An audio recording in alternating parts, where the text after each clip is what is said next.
베이사이드 장로교회 순모임 교재. 저자 이종식 목사. 제98과 주의 뜰에 살게 하신 사람은 복이 있나이다. 시편 65편 1절에서 5절 말씀입니다. 표제 다윗의 시. 인도자를 따라 부르는 노래. 하나님이여, 찬송이 시온에서 주를 기다리오며 사람이 서원을 주께 이행하리이다. 기도를 들으시는 주여, 모든 육체가 주께 나아오리이다. 죄악이 나를 이겼사오니 우리의 허물을 주께서 사하시리이다. 주께서 택하시고 가까이 오게 하사 주의 뜰에 살게 하신 사람은 복이 있나이다. 우리가 주의 집, 곧 주의 성전의 아름다움으로 만족하리이다. 우리 구원의 하나님이시여, 땅의 모든 끝과 먼 바다에 있는 자가 의지할 주께서 의를 따라 어미하신 일로 우리에게 응답하시리이다. 아멘. 오늘 본문에서 다윗은 어떤 사람이 복이 있다고 말하고 있습니까? 그리고 그것이 의미하는 바는 무엇이고 당신에게 주는 교훈은 무엇이라고 생각하십니까? 오늘 본문이 속한 시편 65편은 다윗의 30여 편의 감사시 중에 하나입니다. 감사시는 특별한 절기인 유월절이나 장막절, 그리고 77절 등의 예배시나 안식일 예배시에 주로 사용됐다고 합니다. 이러한 감사시의 특이점은 어떤 특정한 일을 배경으로 삼아 쓰인 것이 아니고 단지 창조주이신 하나님의 특별하신 은총으로 태초부터 종말까지 자신의 택하신 백성을 구원하시는 일에 대한 감사를 표하는 것입니다. 그리고 하나님의 자비하심으로 모든 인생을 일반 은총 가운데 이끌어 가심을 찬양하는 내용으로 가득 차 있습니다. 마찬가지로 시편 65편은 두 가지로 하나님의 은총을 분류하며 하나님께 영광을 돌리고 있는데 1절에서 5절은 하나님의 특별 은총을 말씀하고 있습니다. 그리고 6절에서 13절은 하나님의 일반 은총을 설명하고 있습니다. 특별히 오늘 본문 1절에서 5절에서 저자는 자신을 왕으로 선택하시고 자신이 다스리는 나라에 평강과 번영을 주심에 감사드리는 내용을 담고 있습니다. 우리는 그러한 내용을 통해 저자가 믿은 것이 무엇이라는 것을 알게 됩니다. 그것은 자신이 하나님을 믿는 백성으로 태어나게 된 것도 하나님의 은혜이고 왕이 된 것도 하나님이 뽑아주셨기 때문이라는 것입니다. 다윗은 이것을 오늘 본문 4절에서 다음과 같이 고백하고 있습니다. 주께서 택하시고 가까이 오게 하사 주의 뜰에 살게 하신 사람은 복이 있나이다. 이 말씀에서 택하시고라는 단어는 바하르라는 말로서 만민들 가운데서 성도를 창세전에 자신의 영적 자녀로 구별해내신 이가 하나님이라는 것을 말씀하고 있습니다.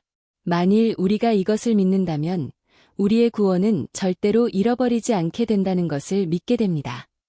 그 이유는 우리를 창세전에 택하신 분이 어떤 이유로 버리신다면 창세전에 택한 것은 아무 의미가 없어지기 때문입니다. 그러나 이런 말씀을 대하면서 이제는 아무렇게나 살아도 되겠다고 생각해서는 안 됩니다.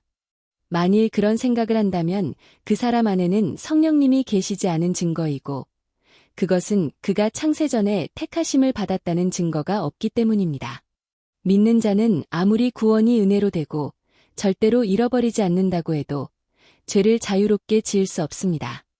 그 이유는 그 안에 성령님이 살아계시기 때문에 그가 죄를 지을 때 그 탄식을 들음으로 죄책감을 견딜 수 없기 때문입니다. 그리고 그런 죄책감을 가지고는 온전히 살아갈 수 없으므로 거듭난 사람은 점점 죄를 멀리할 수밖에 없는 것입니다. 그러므로 우리가 만일 죄를 지을 때 죄책감을 느끼며 회개하는 마음이 있다면 기뻐하셔야 합니다. 우리는 창세전에 택하심을 입은 백성이 맞기 때문입니다. 또한 다윗은 자신을 이스라엘의 왕으로 택하여 주신 분이 하나님이심을 믿고 감사를 드리고 있습니다. 그 의미는 자기가 이룬 것이 있다면 그것은 하나님이 그렇게 되도록 하셨음을 인정한 것입니다. 그 증거로 다윗은 많은 역경을 겪습니다. 그런데 그가 겪는 모든 일들을 견디고 피할 수 있게 하신 분이 하나님이시고 모든 것이 합력하여 그로 왕이 되게 한 것도 하나님이십니다. 어려울 때마다 다윗이 한 것은 순간마다 하나님의 도움을 구하였던 것이고 그 결과 하나님의 도우심으로 왕자리에까지 오르게 되었습니다. 그러므로 모든 것이 하나님의 택하심으로 되어졌다는 것을 고백하고 있는 것입니다. 이런 의미에서 다윗은 오늘 본문에서 자신을 택하신 하나님이 또한 자신을 하나님께 가까이 오게 하셨다고 말하고 있습니다. 이 말씀에서 가까이 오게 하셨다는 말은 히브리어로 카라브라는 단어로서 하나님께 제사를 드리고 예배를 드리는 것을 의미합니다. 그러니까 하나님과 영적인 교제를 나누게 하시는 분이 하나님이시라는 것을 말씀하고 있는 것입니다. 다시 말해서 우리로 기도하게 하시는 분이 하나님이시라는 것입니다. 왜요? 그렇게 함으로 이 세상을 살아가면서 필요한 모든 것을 공급받기 때문입니다. 그러므로 하나님께 가까이 가는 것은 특권입니다. 우리는 하나님과의 교제를 통하여 놀라운 은혜 속에 살게 되기 때문입니다. 이런 이유로 다윗은 주의 뜰에 거하게 하신 사람은 복이 있나이다라고 고백하고 있습니다. 주의 뜰은 어디를 말하는 것일까요? 주의 뜰은 문자적으로 해석하면 성소 앞마당을 말합니다. 그곳은 하나님의 백성만 출입할 수 있는 곳입니다. 그런데 거하다는 말은 석한이란 말로서 교제를 나누다 동거하다는 의미가 있습니다. 그러니까 하나님의 선택을 받고 예배를 드리며 하나님과 교제를 나누는 자는 복이 있다는 것입니다. 그리고 다윗은 주님과 교제를 나누는 자의 복이 무엇인지를 다음과 같이 표현하고 있습니다.